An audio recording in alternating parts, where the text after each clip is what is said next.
Ассалаумағалейкум армысыздар, сіздер Ерасыл Сейтхамза арнасындасыздар. Әлем чемпионатының 8-1 кезеңінің матчтары аяқталды. Әлем чемпионаты өте керемет қызып келе жатыр.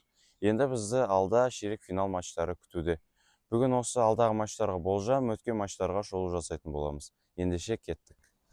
Бірінші матч 4-ші шілде күні өтті. Канада мен Марокконың арасында 3-0 есебімен керемет жеңіске жетіп, ширек финалға өтіп кеткен болатын Марокко командасы. Марокко өте керемет ойнады. Бұл матчтың алдында Канаданы жеңетіні бірден белгілі болды. Онахидің екі дублінің арқасында және Рахимидің соңғы 98-ші минуттағы голының арқасында есеп 3-0 болды. Негізі белгілі есеп болған болатын. Келесі матч 5-ші шілде күні болды. Өте атышулы матч. Бұл матчта өте көп фолдар болды, көп дөрекі ойын болды Парагвай ойыншыларының тарапынан. Есеп 1-0. Парагвай бұл жарыстан ұшып кетті Мбаппенің пенальтиден соққан голының арқасында. Бұл матчтан кейін Мбаппе өте бір түрлі сұхбат берді. Парагвай ойыншыларына өте наразы. Төреші бізге қарсы болды дейді. Бұл матчтың бас төрешісі өзбекстандық Маман Танташев. Бұдан кейін матчтың арты мүлдем саяси әңгімелерге жалғанып кетті. Негізінен айтарлықтай қатты ештеңе жоқ футбол жағынан қарайтын болсақ. Келесі матч өте эмоцияға керемет күшті толы матч болды Бразилия мен Норвегия арасында. Норвегия 2-1 есебімен Холландтың дублінің арқасында келесі кезеңге өтті. Норвегия жеңіске өте сенімді жетті, жеңіске өте лайықты болды. 14-ші минутта Бруно Гимарайш пенальти соға алмады. Одан бөлек Эндриктің бірге бір шыққан сәттері болды. Жалпы Бразилия Норвегия тіпті екінші таймда допты беріп қойды. Бір қорқақ ойын болды. Бразилия дұрыс ойын көрсете алмады. Барлығы енді Карло Анчелотти деген әлейді. Мен де солай айта алатын едім. Жеке шеберлікке көп мән беріп қойды. Бразилияда бір керемет жүйе жоқ, креатив жоқ, дұрыс шабуылдар жасай алған жоқ. Ойынның 79-ші минутында Эрлинг Холланд баспен керемет гол соқты. Одан кейін ойынның 90-ші минутында екі пасты да Шредер ұрып берген екен. Сол аяқпен оң жақ бұрышқа керемет гол соғып жіберді. Және ойынның соңы өте қызық болды. Ойынның 67-ші минутында шыққан Неймар ойынның 96-ші минутында сары қағаз алып үлгерді. Одан кейін пенальти соқты. Қақпашымен соғысып кетті, ұрысып кетті. Жалпы Неймар әлем чемпионатымен қош айтысты, жасын тие алмай, көз жасын. Одан кейін осылайша турнирден ұшып кетті. Бразилия лайықты түрде ұшты. Бұндай ойынмен келесі кезеңге өтуге болмайды. Оның алдында Жапонияда әрең 2-1 Мартинеллидің соңғы голымен әйтеуір әрең өткен болатын. Бұдан кейінгі матч Англия мен Мексиканың арасында. Англия Мексиканы өз алаңында жеңіп кетті. Бірден ойын бірінші минутында Деклан Райс сары қағаз алып үлгерді. Беллингем екі керемет гол соқты, біреуін баспен, біреуін жерледі. Бұл жерде біз Гордонның еңбегін айтып өтуіміз керек. Сол жақ қапталдан керемет пастар беріп, қорғаушыларды керемет қыспақ қалды. Бірінші таймда оған қарсы гол соққан Кюенес, осылайша бірінші таймда матч 2-1 есебімен аяқталды. Одан кейін қателік деп айтып жатамыз, Кванса бір түрлі жерден қызыл қағаз алып қалды. Одан кейін Харри Кейн пенальтиден сенімді голын соқты. Соңғы голды соққан Хименес пенальтиден Мексика соңына дейін күресті, бірақ Англияның аты Англия, әрқашанда Мексикадан 1-2 бас жоғары тұрады. Англия келесі кезеңге ширек финалға осылайша өтіп кеткен болатын. Англия керемет ойнап жатыр. Конгоны өткенде Харри Кейннің қос голының арқасында жеңіп кетті. Англия енді тіпті финалға дейін жеңіп кету мүмкіндіктері бар. Келесі матч Португалия мен Испанияның арасында. Мен үшін қайғылы матч болды. Барша әлем үшін бәлкім қайғылы матч болған шығар. Криштиану Роналдудың әлем чемпионатындағы соңғы матчы, әлем чемпионатымен көз жасын тие алмай деген сөздермен аяқтады. 1-0 Испания 1-0 жеңіп кетті Мериноның 91-ші минутта соққан голының арқасында. Португалияның ойынына бәріміз наразымыз.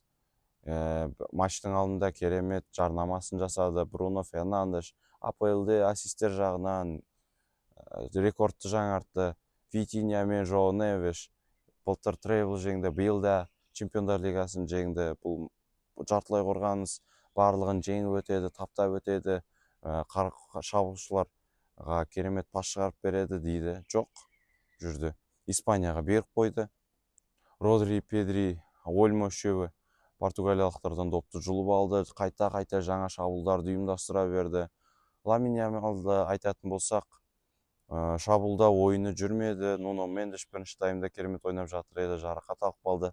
Нельсон Семедо мен Жоу Феликс бірге жабылып отырып, Ямалға керемет шабуылдар жасауға мүмкіндік бермеді.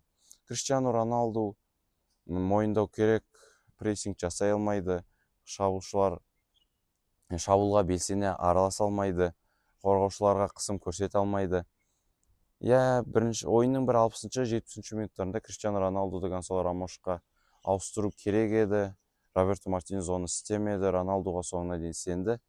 Енді не дегенмен Роналду жас өзінікін алады, бұндай моменттерді пайдалана алмай қалуы мүмкін, сондықтан да рискқа бармай шабуылшыларды ауыстырып отыру керек еді. Рафаэль Ляоны да ауыстырды. Рафаэль Ляо соңына қарай сол жақ қапталдан 1-2 шабуылдар жасауға тырысқан болатын.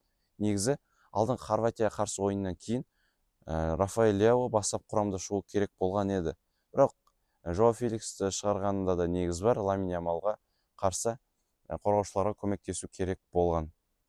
Осылайша Португалия дәрменсіз ойын көрсетті. Нуно Мендештің сол оң жақ қапталдан тепкен бір соққысы болды. Рикошеттен қақпаның маңдайшасына тиіп кеткен болатын. Одан басқа бір керемет бір сәттер болды деп айта алмаймыз. Испания жеңіске лайықты ойын көрсетті. Осылайша Испания ширек финалға өтіп кетті. Португалия ұшты.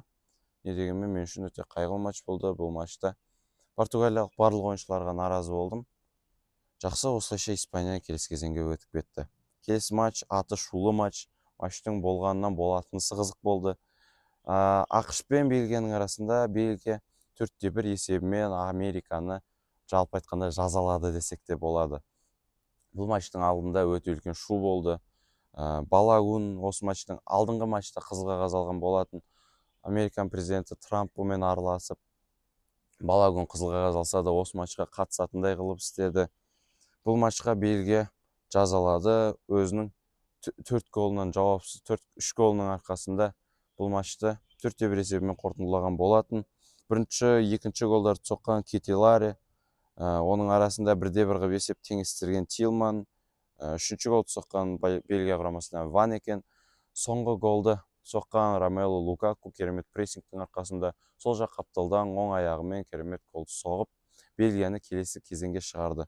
Бельгия Америкадан әрқашанда биік тұрады. FIFA рейтингісіне қарайтын болсақ 9-шы орында, Америка 17-ші орында болған екен. Бельгия осылайша керемет сенімді жеңіспен ширек финалға өтіп кетті. Енді эмоцияға толы матч, керемет камбэк Аргентина мен Египеттің арасында. Египет матчты өте керемет бастады. Жылдам шабуылдар, керемет контр матч, контр атакалар, контр прессингтер. Ибрахим ойынның 15-ші минутында 1-0 есепті ашып кетті. Ойынның 21-ші минутында Лионель Месси пенальтиін соға алмады. Статистикаға қарайтын болсақ, пенальти соғылмаған ойыншылардың арасында ең көп показатель көрсеткен екен. 4 пенальти соға алмаған екен. Осылайша есеп 1-0 мен бірінші тайм аяқталған. Екінші таймда біз 4 бірдей гол көрдік. Зиконың голы есепке алынбады ойынның 58-ші минутында. Бірақ артынша 67-ші минутта гол соғып, есеп 2-0, Египет жеңді, болды. Аргентина болды, мықты қарсыластарға түспеген екен, енді жеңе алмады деп айтып жатқанымызбен. Ойынның 80-ші минутына дейін Египет осы шотты сақтап келді. Ойынның 79-ші минутында Ромеро Лионель Мессидің керемет пасының арқасында баспен гол соқты. Осы голдан кейін уже Аргентина есепті теңестіретініне сенімді болдық. Ойынның 83-ші минутында Лионель Месси әуелете керемет гол соқты. Ойынның 92-ші минутында Энсо Фернандес артынша гол соғып, есепті 3-2-ге жеткізді. Керемет камбэк. Бірақ бұл матчта бір спорный моменттер болды. Артынан өте көп шу болды. Египеттің бапкерлік штабында артынан айғайлап, бұл ойын емес, бұлай сатып алғанға біз қарсы ойнай алмаймыз деген шу көрсетті. Мұхаммед Салахта пенальти болуы мүмкін момент болды. Мен бұл жерде нақты пенальти емес деп айта алмаймын. 50-50 жалпы пенальти болуы да мүмкін, болмауы да мүмкін. Бір спорный момент болды. Жалпы осылайша Египет ұшып кетті, Аргентина келесі кезеңге өтті. FIFA рейтингісінде былай қарап тұрсақ, бірінші орында тұрған команда екен. Египетке қарсы бұндай ойын көрсетсе, енді келесі матчтар Аргентина үшін қиын болуы мүмкін, енді ашығын айтқанда. Соңғы матч 8 шілде күні өтті. Франция мен Колумбияның арасында. Бұл матчта голдар көрмедік. Овертаймда да гол болған жоқ, соңына дейін пенальтиге дейін барды. Швейцарияның қақпашысы Кабель өте керемет қақпашы. 4-3 есебімен пенальтимен Швейцария келесі кезеңге өтті. Осылайша 8-1 финал матчтарын аяқтасақ болады. Енді келесі ширек финал матчтары бүгін түнде басталады Франция мен Марокконың арасында. Бұл матчқа болжам айтатын болсақ, Франция Мароккодан енді бәрібірде бір бас жоғары тұрады. Шабуылы өте керемет Францияның. Мбаппе, Дембеле, Дуэ, шабуылдайтын жартылай қорғаушы Олисе, бұл шабуылшылар өте керемет. Марокконы жеңіп кетуі керек. Бірақ Мароккода шетке сырық салмаймыз. Мароккода керемет ойын көрсете алады. Біз күтпеген есепті көрсетіп жүруі мүмкін, бірақ мен бәрібірде болжамды Франция жеңеді деп отырмын. 2 гол айырмасымен 2-0, 3-1 есебін көріп қалуымыз мүмкін. Келесі матч 11 шілде күні өтетін Испания мен Бельгияның арасында. Испания міндетті түрде жеңіске жетуі мүмкін, бірақ Бельгияда оңай қарсылас емес. 1 гол айырмасымен 2-1, 3-2, жалпы 1 гол айырмасымен болатын матчтар есеп өте көп болып жатыр. Испания міндетті түрде келесі кезеңге өту керек деп ойлаймын. Келесі матч, енді осы кезеңнің ең қызық матчы болуы керек. Норвегия мен Англияның арасында. FIFA рейтингісіне қарайтын болсақ, Англия 4-ші орында тұр екен, Норвегия 31-ші орында. Бірақ Норвегияны бәрібірде шетке сырып қоя алмаймыз. Бұл жерде өзінің шабуылшысы Холланд өте голдарға тағы бірнеше голдар соғып, Англияға қарсы керемет ойын көрсету мүмкін. Одегар пастарды беру мүмкін. Хари Кейн оған қарсы голдар соғу мүмкін. Жалпы өте қызықты матч күтеміз, бірақ менің ойымша бәрібірде Англия келесі кезеңге өтуі керек. Соңғы матч Аргентина мен Швейцарияның арасында. Аргентина сенімді жеңіске жетеді деп айтайын десек, соңғы матч Египетке қарсы бір қиын матч болды. Камбэктің арқасында әрең жеңіске жетті. Швейцария осы өздерінің алдағы мүмкіндіктерін пайдаланып, Аргентинаға қарсы 1-2 соққылар жасап, голдарын соғып, келесі кезеңге өтуге тырысуы керек. Бірақ Аргентина бәрібірде FIFA рейтингісінде 1-ші орында тұр. Швейцарияны қандай да болсын, пенальтимен болсын, әйтеуір бір нәрсе қылып келесі кезеңге өтуі керек. Осылайша Аргентина жеңуі мүмкін деген болжамымызды бере отырып, біз осы видеомызды аяқтаймыз. Өз болжамдарыңызды комментарияға жазып өтіңіздер. Португалияның, Бразилияның ойындарына өздеріңіздің пікірлеріңізді қалдыра отырыңыздар. Жалпы осы видеоны лайк басып, арнаға тіркеліп отырыңыздар. Сіздермен болған Ерасыл Сейітхамза арнасы. Қош, сау болыңыздар.